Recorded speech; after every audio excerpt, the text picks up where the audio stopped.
В следующем году продолжить и завершить экспедицию.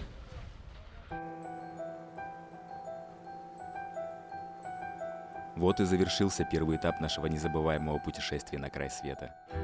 Хотя никто и не планировал его разделять. Но природа диктует свои правила, и не стоит ее ослушиваться. И мы все надеемся, что в следующем году уже ничто не помешает продолжить начатое дело, и нас ждет еще более интересный и захватывающий сюжет.